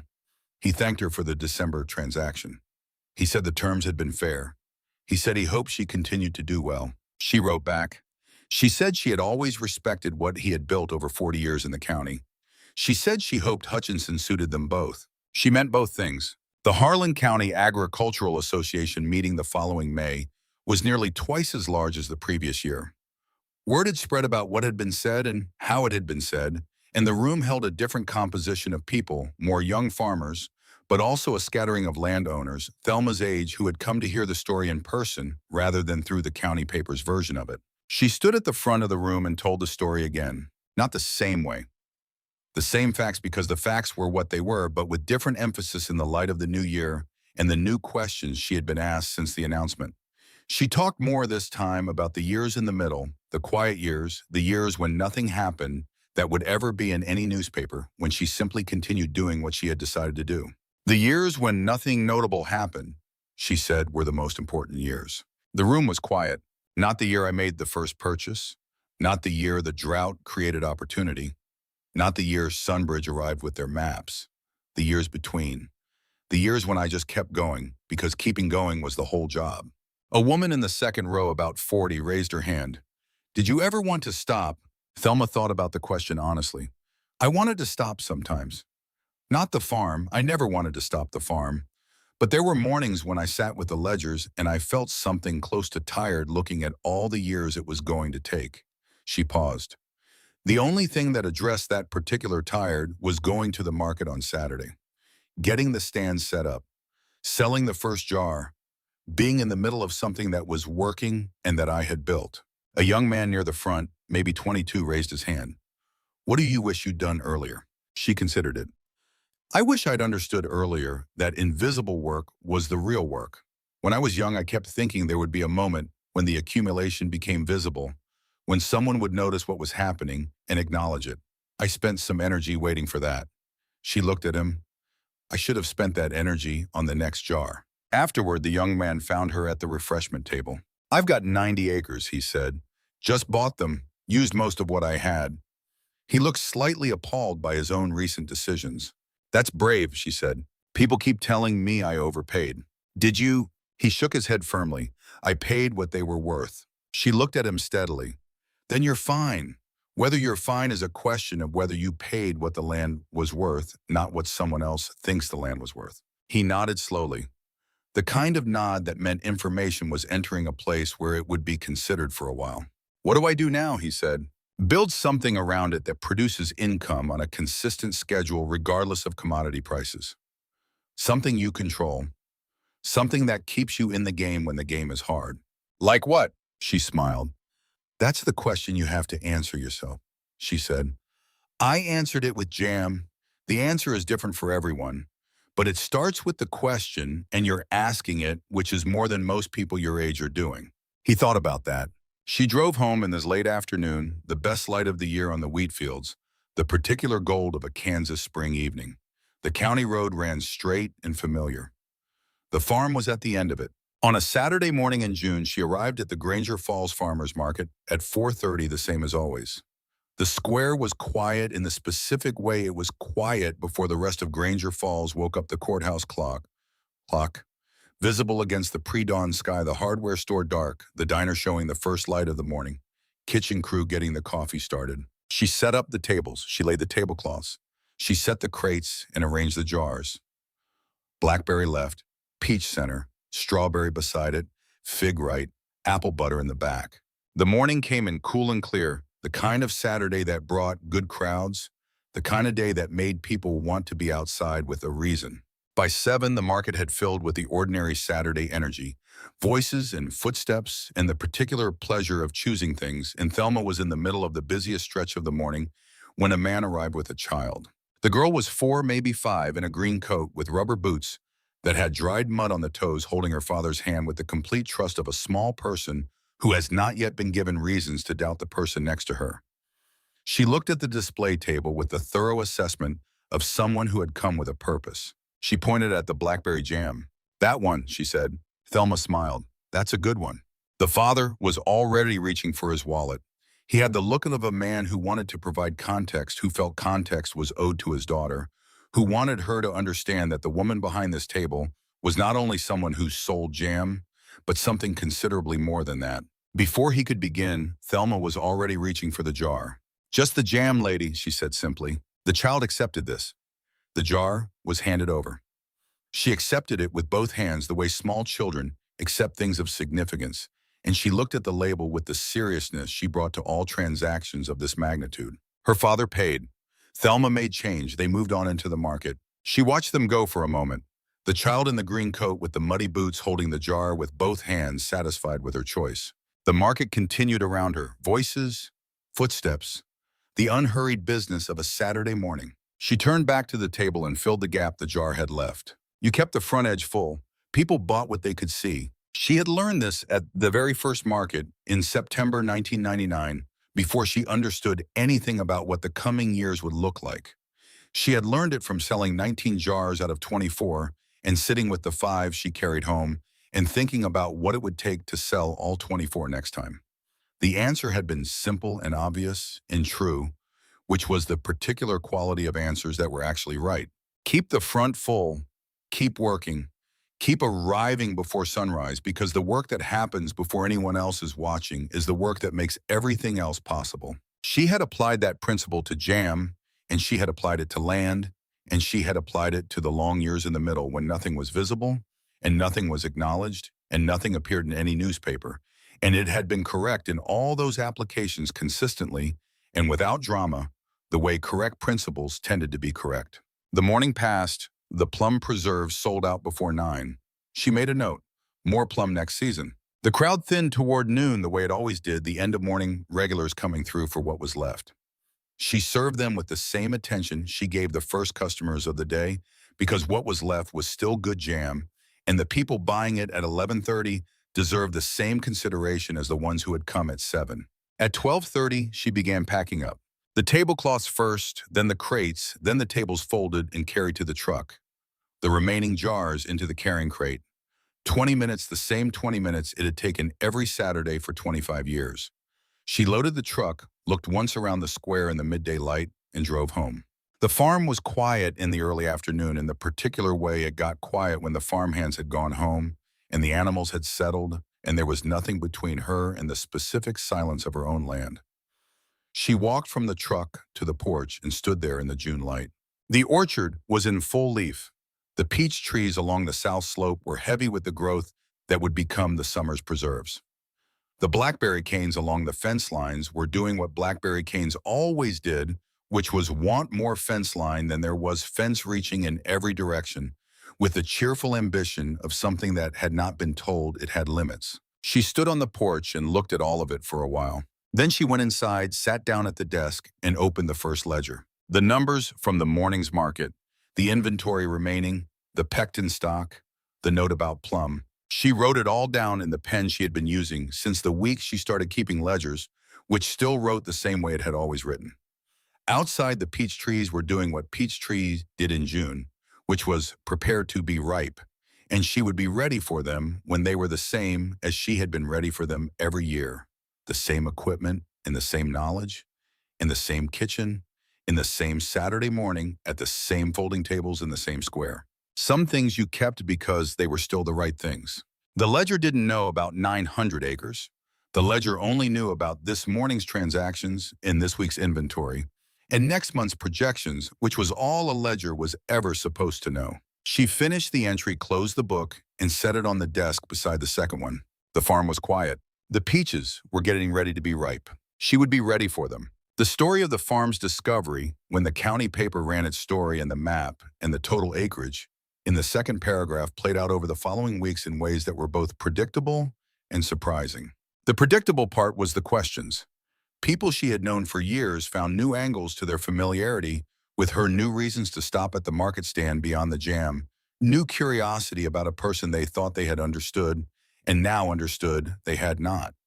The questions were not hostile. They were the questions of people who had been caught out by their own assumptions and were doing the honest work of revising them. Most people in the county had believed they knew what Thelma Hartsfield's life looked like because they had sufficient evidence to construct a plausible picture. The truck, the tables, the jars, the Saturday routine, The unpretentious life of someone who had made a modest success of a modest enterprise in a modest county. The picture was internally consistent. It was built from real observations. It was simply missing the part that changed what the observations meant. That was the part she had always left out. Not through deception, not through any strategic misrepresentation, but through the simple fact that nobody had asked. She had not hidden anything. She had merely not announced it, and the habit of not announcing things maintained consistently for 25 years had produced an omission substantial enough to be mistaken for an entirely different life. The surprising part was how people processed the revision. She had expected some resentment, the feeling that comes when you realize someone has known something significant about themselves that changes the context of your interactions with them, and they chose not to share it. She had been prepared for a version of that response. What she got instead from most people was something closer to admiration for the discipline of it, the sustained commitment to not needing anyone to know the 25 years of not requiring acknowledgement or recognition or the social rewards that came with visible success. These were virtues that resonated with a particular kind of person, the kind of person who had spent their own life doing work that went unacknowledged, that was valuable and consistent and invisible until it produced some outcome large enough to be noticeable, which was in Harlan County a significant portion of the population. Farmers understood invisibility. They understood that the work happened in the field before anyone arrived, after everyone left in the weather, and in the off-season, and in the thousand small decisions that never made it into any report or meeting or public conversation. They understood that the visible results, the harvest, the yield, the number at the bottom of the ledger, were the last and smallest part of what farming required. What Thelma had done was visible now. What she had done to make it possible was still invisible, still in the ledgers that nobody else had read, still in the kitchen, conversations with Laverne and the market stand, and the decisions made in specific farmhouse kitchens on evenings that had no particular significance until years later when you understood what had been set in motion. She realized in those weeks, been farming herself the same way she'd been farming her land, doing the daily work, keeping the ledgers, arriving before sunrise, believing that the consistent application of correct principles over sufficient time would produce something worth having. It had. There was a version of this story that was dramatic, the story of a woman who outwitted her enemies and outmaneuvered a developer and used information strategically and signed a massive corporate lease agreement and emerged triumphant from 25 years of quiet warfare. That version had all the elements of drama, and she understood why people were drawn to it. It was not the accurate version. The accurate version was slower and less coherent and more dependent on luck and contingency than the dramatic version allowed. She had made mistakes. She had been wrong about the timing of several purchases and right about them for the wrong reasons. She had missed opportunities she should have seen and seen them opportunities that turned out not to be what she thought they were. The drought had been genuinely hard in ways she hadn't been fully prepared for, and the Alton Whitmore problem had been genuinely threatening in ways that had taken her longer than she would have liked to fully understand and address. The story was not of a woman who knew what she was doing from the beginning. It was the story of a woman who knew what she valued from the beginning and figured out what she was doing as she went. What she had valued was the land. The specific 60 acres her parents had worked for 31 years, and the specific quality of light through the east window in the morning, and the specific way the linoleum had worn soft in front of the sink. She had valued it at 29 when she burned the check, and she valued it at 54 when she signed the Sunbridge agreements, and she valued it now standing on the porch in the morning light, looking at the orchard that had not been there when her parents bought the farm, and that she had planted tree by tree in the 15 years since. The orchard was the measure she used when she wanted to understand whether she had done what she meant to do. Her parents had bought the farm and worked it and loved it, and it had provided their lives. The orchard was what she had added, the specific thing she had contributed to the accumulation that would outlast her. The peach trees along the south slope, the blackberry canes, the fig bushes that had no business surviving Kansas winters and survived them anyway. The orchard had funded the land. The land had protected the orchard. The two things had sustained each other for 25 years through the mutual reinforcement of consistent attention and the refusal to do the easy thing when the easy thing was the wrong thing. She had been offered the easy thing many times. She had declined every time, not heroically, not dramatically, simply because the alternative was better, and she could see that the alternative was better, and she had decided early that seeing clearly and acting on what you saw was the whole of the job. The market continued every Saturday. Bertie Dunmore came to the market one Saturday in October, which was the first time she had been to the market in 2 years. She came with a young woman Thelma didn't recognize, a granddaughter who had been visiting from Topeka, and who pushed Bertie's chair across the square with the careful attention of someone who understood they were escorting a person of significance and wanted to get it right. Bertie stopped the chair at the edge of Thelma's table and looked at the jars for a long moment. "The plum," Bertie said. Thelma reached for a jar. Bertie looked at her over the top of her glasses. "I taught you to make that." "You did," Thelma said. "Is it still right?" "I think so," Thelma said. "You tell me." Bertie accepted the jar, held it up to the October light, looked at the color through the glass, the amber purple of it, deep and clear, the fruit held in suspension, the way good preserves held fruit present and transformed. "It's right," Bertie said. She paid for it herself, waving off Thelma's gesture. "Don't insult me," she said. "I can still buy my own jam." Thelma rang her up and made change and handed back the coins with the same deliberate care she brought to every transaction. Bertie looked at her for a moment before the granddaughter moved the chair along. "Gerald would be interested in all of this," she said. "What would he say?" Bertie thought about it. "He'd say the land turned out to be worth it." "It did," Thelma said. "He'd also say he told you so," Bertie said. "Because he would have." Gerald was humble in most ways, but not about land. Thelma smiled. "He'd have been right about that, too." Bertie's granddaughter pushed the chair along, and they moved into the Saturday market, the old woman and the young one, and Thelma watched them go until they were absorbed by the crowd. The morning passed in the ordinary way of Saturday morning's transactions and conversations, and the small pleasures of a routine that had been practiced long enough to feel like nature. She sold the last of the October apple butter by 11 and told the 3 customers who asked about it that there would be more in November, which was true. She had cases in the root cellar. By noon, the crowd had thinned to the end of morning visitors, and she served them with the same attention she had always given the late arrivals, the same care with the wrapping and the change and the answer to the question about whether she'd have strawberry next spring. She would have strawberry next spring. At 12:30, she packed up. The tables folded and went in the truck bed. The crates went in, the remaining jars in their carrying case, the tablecloths bundled in the box she kept for them. 20 minutes the same as it had been for 25 years, and then she drove home. The farm in the early afternoon had the specific quiet of a place that has been worked and is now resting. The farmhands had gone home. The Sunbridge equipment on the north fields was silent in the way of machinery that works when you're not looking and rests when you arrive to check on it. The orchard held the last warmth of the October afternoon in its leaves. She walked from the trucks to the barn and checked the root cellar inventory, because she checked it every Saturday when she got home, not because she needed to, but because it was the habit of someone who believed that attention paid in the absence of necessity was the specific form of attention that made the necessity less likely to arise. The apple butter inventory was what she had thought it was. She walked back to the house and sat at the desk. The first ledger, the day's numbers, the inventory update, the note about the apple butter timing for next month.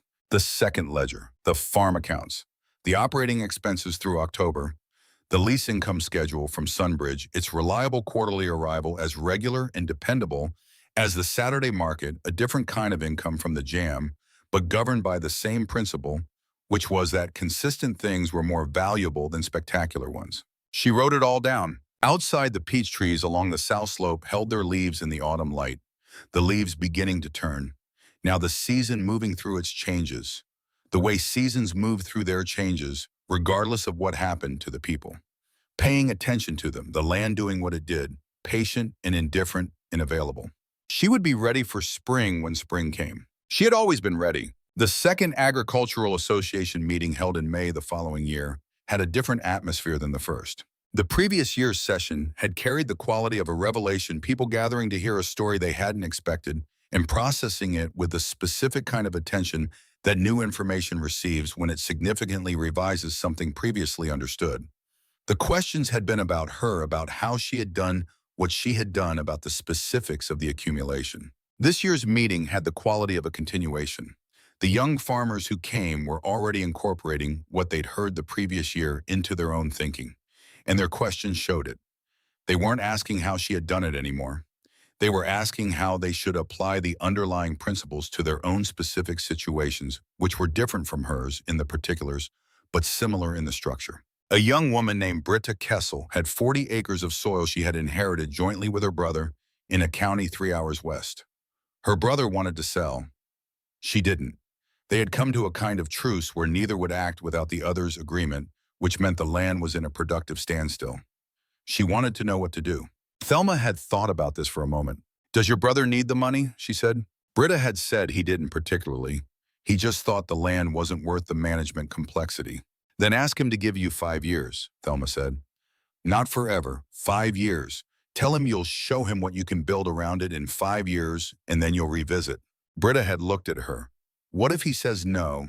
"Then you'll know something important about what your options are," Thelma said. "But most people will give you 5 years if you ask directly and explain clearly what you're going to do with them. The ambiguity is harder for people than the commitment is." A man in the fourth row, probably 45, who had been nodding throughout the presentation with the consistent agreement of someone hearing things confirmed rather than learned, raised his hand. "I've been doing what you described," he said. "Saving income from the operation, looking for land, being patient. I've been doing it for 8 years. He paused. "How do you know when to act? How do you know when the opportunity is actually the right one and not just a good one?" It was a better question than it appeared. She thought about it honestly, which required going back to specific decisions and asking herself what had actually determined them. "The right ones are the ones you can close without overextending," she said. "Not the ones with the highest upside. Not the ones that will work out if everything goes according to plan. The ones you can close cleanly with what you have." She looked at him. "I've passed on opportunities that had better upside than the ones I took, because the ones I took were ones I could do cleanly, and the ones I passed were ones I'd have had to stretch for. Stretching works sometimes, but it fails specifically when you can afford it least." He wrote something in the notebook in his lap. "The right opportunity is one that fits your current capabilities," she said. "Not your projected capabilities. What you can do right now with what you have right now if everything goes wrong." A young man at the back who hadn't spoken yet raised his hand. He was maybe 20, the youngest person in the room, and he had the look of someone who had come because someone older had told him to, and was discovering that the advice to come had been correct. "What do you regret?" he said. The room shifted. It was the kind of question that changed the register of a presentation, moved it from instruction to something more personal. Thelma looked at him. "I regret the Keswick 15 acres, she said. Silence. "I bought them in 2006 for the water access. The water access was real and it mattered. But I bought them too quickly. I had a sense that if I waited too long, someone else would see what I saw, and that sense was right. There was another buyer who came along 4 months later who would have bought it. But I rushed the process and I didn't negotiate the access rights as carefully as I should have because I was anxious about losing the opportunity." She paused. "The access rights I got were sufficient. They were not as good as the ones I should have gotten. Over 15 years, that gap has been small, but real. Every year I look at the map and I see the slightly worse version of the North Creek access that I settled for because I was in a hurry." She looked at the young man. "The lesson isn't don't be afraid of missing opportunities. The lesson is that fear of missing an opportunity is not the same thing as understanding the opportunity. They feel the same. They're not." He wrote this down. His handwriting was careful and deliberate, the handwriting of someone who had learned that things written down were remembered and things not written down were not. The session ran long again, which was a feature of good meetings rather than a failure of management. The questions generating more questions in the way that genuine learning generated more genuine learning rather than false closure. Cresswell Pruitt moderated the overflow period with the efficiency of a man who respected people's time, while also understanding that some discussions were worth running past their scheduled end. Afterward, a woman Thelma didn't recognize came to find her. She was in her 60s, carefully dressed for a county meeting, in the way that people from cities dress for county meetings, not overdressed exactly, but with the specific precision of someone who had thought about how to present themselves in an unfamiliar context. "I drove from Wichita," the woman said. "My father just died. He left me farmland in this county. I don't know anything about farming and I'm not going to learn." She held Thelma's gaze. How do I make sure I don't make the wrong decision about what to do with it? Thelma looked at her. How much, she said. 80 acres. Good flat ground, his neighbor told me. How much debt against it? None. He paid it off 10 years ago. Then you have time, Thelma said. The wrong decision is always the rushed one. If the land is debt-free, you have time to understand it before you decide. Find someone who knows the county well and doesn't have an interest in your decision and ask them to help you understand what you have. She paused. The second wrong decision is assuming you have to keep it or sell it. There are other options. Leasing is an option. Partial sale is an option. Giving someone else the management while you retain ownership is an option. The woman wrote something on her phone. Who should I find who knows the county? Thelma thought. Laverne Delacroix keeps books for most of the serious operations in this county and has no stake in your decision. She'd be a good starting point. The woman nodded. Thank you. She left. Thelma watched her walk to her car in the parking lot, a city car that looked slightly incongruous in the extension office lot the way city cars always did in extension office lots. And she thought about the 80 acres of good flat ground that had just been inherited by someone who didn't want it and what was going to happen to those 80 acres in the next 5 years. She didn't know. She couldn't know. She had learned over 25 years that the land made its own decisions through the people who held it, that you could not predict what would happen to any parcel of ground based on the intentions of whoever currently owned it, because intentions were subject to change in ways that the ground was not. The ground stayed. What changed was who was paying attention to it. She drove home in the spring evening, the fields along the county road in the particular green of early May, the wheat coming up strong after a good winter, the soil still holding the moisture of April, everything in the county suggesting a good year ahead. She turned down the gravel road at the old oak, its leaves now fully out the tree in the specific fullness of late spring that it achieved every year before the summer heat began to work against it. She pulled up to the house and sat in the truck for a moment with the engine off. The farm was quiet. The peach trees along the south slope were in blossom, which meant that in 3 months, she would be standing in the orchard watching the fruit come ready and calculating how much she could move at market and how much she would need to put up. The blackberry canes were leafing out along the fence lines with the ambition that blackberry canes always showed in spring. She got out of the truck. She walked to the barn and checked the root cellar in the way she always checked it when she came home, and then she walked to the fence line along the south field and looked at the blossom on the peach trees in the evening light. There was a lot of blossom. It was going to be a good year for peach. She went inside and opened the first ledger and wrote the date at the top of a new page, and then the notes from the evening's meeting, the questions that had mattered, and the things she had said in response to them, not in any formal way, but in the shorthand she used for herself, the record she kept, not because anyone would ever read it, but because the act of writing things down was itself a form of attention, and she believed in attention.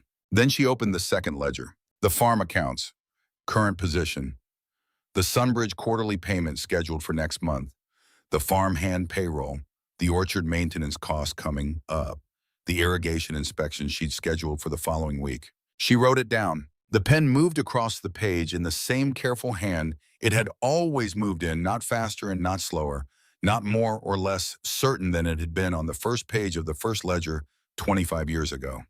The certainty had not changed. The circumstances had changed dramatically and completely, and in ways she could not have predicted. The certainty had not. The next page was blank. She closed the ledger and put it in its place on the desk beside the first one. The farm was quiet. Tomorrow was a farm day, not a market day, a day of walking the property and checking the orchard and talking with the farmhands about the season ahead and making the 100 small decisions that farm days required. She would be up early for that too, though not as early as the market. The farm allowed her 4:15 instead of 3. She appreciated the extra 45 minutes. She turned off the desk lamp and stood for a moment in the dark kitchen in the house her parents had lived in for 31 years before her, and that she had been living in for 25 years since. The specific dark of it familiar in the way that places become familiar over long residence, every corner and surface and sound known without needing to be thought about. The peaches were blossoming outside. In 3 months she would be standing in the orchard in the July heat watching them come ripe, and she would calculate the window. The way she always calculated the window, the days between ripe and rotten, and she would begin the process of moving the fruit out of that window and into glass jars where it would be safe from time. Fruit didn't stop being valuable just because it was ripe. She went to bed. In the morning, there would be work. There was always work in the morning. That was the whole of it, really. There was always work in the morning, and the work was good work, and she was the person who did it and the doing of it consistently, and without drama over sufficient time, had produced a life she was glad to be living. The ledgers would be there when she woke up. She would write the next number in them, and the one after that. There was a particular Tuesday in March, 2 years after the Sunbridge agreements were signed, when Laverne called at their usual time and said she had nothing to report. No transactions, no movements on adjacent parcels, no one approaching her with questions about land, no planning commission maneuvers, no assessor inquiries, no developers from Wichita circling the county looking for opportunities. Just a quiet Tuesday in a county that had for the moment reached a kind of equilibrium. Thelma sat at Laverne's desk and looked at the updated plat map on the wall. The map Laverne had been maintaining for 18 years now, the one that showed the shape of what had been built parcel by parcel and year by year. "What do you notice?" Laverne said. Thelma looked at the map. "It's connected," she said. "Everything connects." Laverne nodded. "Every transaction you ever made connects to at least one other. There's no isolated piece. It all belongs to the same shape." Thelma had not thought about it in exactly those terms, but she recognized the accuracy of the observation as soon as she heard it. She had not been collecting land. She had been building a shape, and the shape had an internal logic that she had been following without always being fully conscious of it. The logic of connectivity, of coherence of each piece belonging to the whole in a way that made the whole more valuable than the sum. She thought about the first 20 acres. Eldon Galveston's flat alfalfa ground direct west of the original 60, the simplest possible addition to the simplest possible starting position. She had bought it because it was there and available, and she could close cleanly. She had not been thinking about shapes. She had been thinking about the next right move. But the shape had emerged anyway. It had emerged because she had been guided by consistent values rather than an explicit plan, and consistent values applied over sufficient time produced coherent shapes. She had valued connectivity land that touched land she already had. She had valued water parcels with creek access or reliable well ground. She had valued flatness, the topography that made farming efficient and infrastructure simple. She had valued fair dealing, the reputation that made sellers willing to choose her over competing buyers for reasons beyond price. Those values applied consistently in every transaction for 25 years had produced the connected shape on Laverne's wall. Not because she had planned the shape, because she had maintained the values and the values had done the planning. She drove home from that meeting thinking about this, about the difference between strategy and character, about how people talked about strategy in business contexts as if it were the important thing, the plan, the framework, the approach. When, in her experience, the character was the thing, the values that didn't change regardless of the transaction, the commitment to doing things cleanly and fairly, and with attention to the whole rather than just the immediate piece. The strategy changed. The character didn't. The character was what produced the strategy, not the other way around. She had not built 900 acres. She had maintained a character for 25 years, and the character had built the 900 acres. The market was Saturday. She needed to check the pectin stock.